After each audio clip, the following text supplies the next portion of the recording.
Well, howdy there, Internet people. It's Bo again.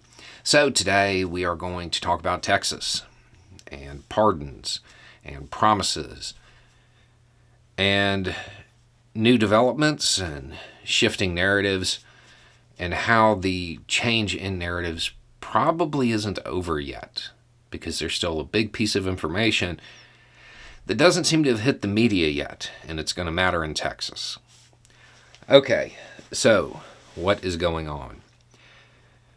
Back in 2020, there was a demonstration, a BLM demonstration in Texas. During this, there was an incident in which a person, Foster, was killed. The shooter went to trial and was convicted. The governor of Texas basically almost immediately said he was going to pardon him. Information came out after that regarding the contents of the shooter's phone that had a whole lot of stuff that I think a lot of people would consider racist. People are asking, what's Abbott going to do? He's kind of painted himself into a corner. Okay, well, let's look at the framing, and let's look at it from the point of view of Texas. The framing is that the shooter, an Army sergeant, killed a leftist, communist, socialist, Obama-loving BLM protester. That's the framing. Okay. Now, the messages have come out, but let's be honest. I'm not saying that all Republicans are racist. I am saying that most Republicans decided being racist wasn't a deal breaker a real long time ago. So that's not going to hurt him, I don't think. As it stands right now, I think Abbott will probably still go through with the pardon. But there's another huge piece of information that the media really hasn't latched onto yet that I think might change things. Foster, the victim, wasn't a leftist, wasn't a liberal. In fact, he was also a right-wing veteran. No joke. I know that's not the narrative. I know that that's not the information that went out initially, and it doesn't seem like it ever got corrected.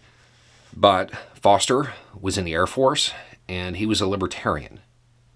He was anti-authoritarian right. So much so that if I'm not mistaken, I think the Libertarian Party at the time actually tweeted out mourning his loss. He was right-wing. So the image that Abbott is wanting to go for is pardoning somebody who killed a BLM protester.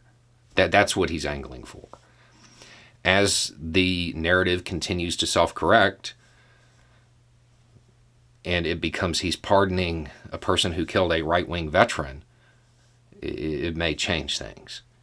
The reality is Foster was there living a right-wing bumper sticker, using the second to ensure the first. He was right-wing. He just wasn't a bigot. And I think it's actually kind of important that part gets corrected. Regardless of what you think of libertarian politics or anything like that, this guy died for his beliefs. And the narrative that's out there, it's not right. He was not a leftist. He was right-wing. And he was there because he understood the habit of state violence typically being visited upon marginalized people first.